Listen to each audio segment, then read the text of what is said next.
governments across Canada canceled at least 6 shows planned in public spaces by this singer who's an American Christian singer. And I can't really, the reasoning supposedly was that he didn't have permits. Is that legitimate? Yeah, so it's not. What happened here is, honestly, it's horrifying if you care about freedom of speech or freedom of assembly or even freedom of religion.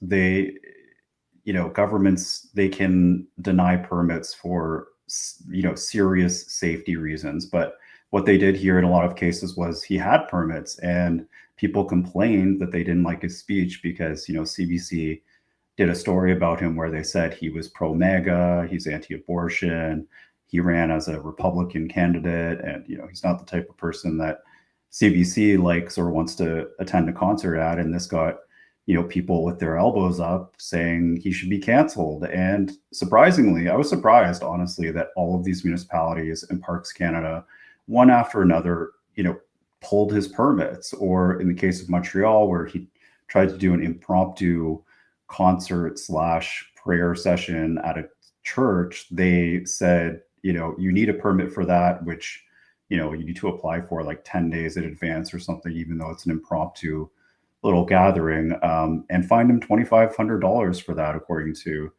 news media. So that's obviously just when you attack people based on the content of their message like that, you're violating free speech in a way that is really totally inexcusable. It's not like there was a bomb threat or some serious safety threat. They just did this because they didn't like his speech, and people were calling to cancel him. And nothing that Feucht has said before violates the Constitution either. But even if he had said something hateful like that, you can't ban that in advance, right? Like the answer to that is you go on stage and you arrest him if he commits hate speech. Although, in fact, you need like the Attorney General's permission, so you'd have to do it afterwards. But you can't preemptively say you're canceled because you might do a hate speech in the future, right? Like, Megan, I'm sure That's funny because I was canceled because I might do a hate speech in the future. I know. I remember that incident. I don't know what the police said to you. Like, if there's a riot happening, that's a legal limit that's acceptable. Were you causing a riot, Megan? Were you inciting people? No, I was not causing violence? A riot. I was just trying to speak in public about women's rights. But yeah, that shouldn't have happened. I mean, we actually won. I've been accused of hate speech many times in Canada, but the one incident that I was thinking of is we were trying to plan, or we did plan an event at the Cowichan Community Center over on Vancouver Island, and they canceled us because they accused me of, I suppose like a form of thought crime or pre-crime, I suppose. I would probably commit a hate speech, so they had to cancel me, but we fought it with the Democracy Fund, with the help of the Democracy Fund. So did you win? Yeah, we did. We won, and we were able to do our event. We went back and forth with them via our lawyers for like about a year. It took quite a long time, and eventually they gave in and let us hold our event. So that was good. The other time, which was funny, was the first ever event that happened in Vancouver discussing this conflict between trans activism, or so-called trans rights, and women's rights, was a talk that I was doing or planning to do at the Vancouver Public Library. And they tried to cancel us via this tactic that's been used a few times on me, and I think on some other people too, where they try to charge you these exorbitant security fees that they know that you can't afford because you're so dangerous, and there's like a danger to the staff, or a danger to the building, or a danger to attendees.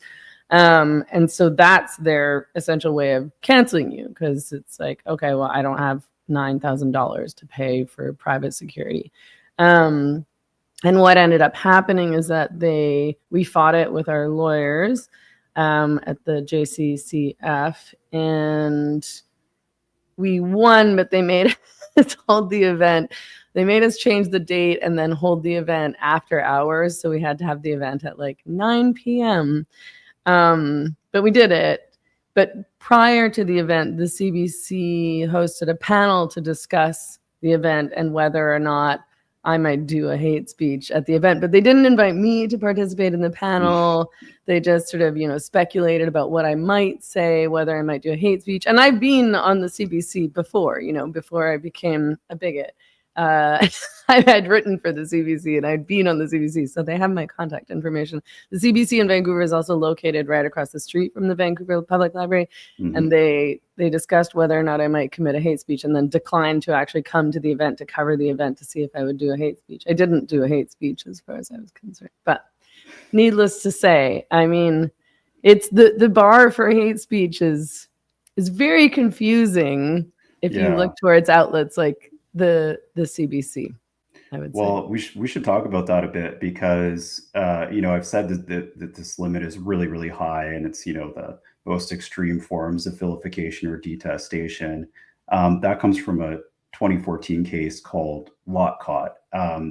But I almost feel bad for some of these city officials who are looking at the free speech jurisprudence in Canada, because in that same decision, they say it has to be this extremely high bar. They say offensive speech is not enough to limit speech just because it's offensive or because it ridicules or belittles. The judge says that you can, talk about taking away rights from other groups, or you can criticize those groups and cause emotional harm to them. And all of that is justified. But then he gives all these examples of things that would be considered hate speech. For example, he says, if you say the group is plotting to destroy Western civilization, well, that actually is hate speech that can be limited, even though there might be religious groups that we might want to say in a free society are plotting in that way. Like, I'm not accusing anyone in particular, but should be able to say that in a free country. They also say comparing people to child abusers or pedophiles could potentially be hate speech in some cases, but there's lots of reasons you might want to say that about particular people. So I think what the court is trying to say is, if you say those things and it's motivated by this extreme detestation or vilification, then it can be illegal. And so that's why, as a lawyer, I wouldn't be too worried about losing in court. But for the public, it's really hard to parse those things. Like you're saying, well, offensive speech is protected, but saying a group is plotting to destroy Western civilization is not. Like, what do you make of that, right? So I'm not surprised that a lot of people are confused about where that legal line is. Yeah, I mean, with regard to the transgender issue, which is, of course, what has been my focus, or like a pretty big focus of my work and my public speaking for, over a decade. What they usually say, and what they said in the case of the Cowichan Community Center, is that because gender identity and gender expression is protected under the Human Rights Code and the Criminal Code, my speech, they predicted, would question the existence of transgender people. I mean, it's all very vague, but that usually, the line of reasoning usually is something along those lines. Like, you're questioning the existence, or you're erasing the existence. You're saying that transgender people don't exist, which somehow constitutes hate speech. That's, what I say around transgender people not existing is not that people who identify as transgender don't exist, or even that they shouldn't exist. It's that the concept itself is incoherent, and there's no such thing as a trans person, because you can't change sex or not have a sex and somehow be in some kind of middle ground, or go from male or female or something like that. It's a pretty rational explanation and argument that I have, but that's sort of usually what they say. But it's interesting that something so vague would be used as an accusation of potential hate speech, and really a potential crime. Like, oh, well, we can't be liable because this is criminal, what you're saying.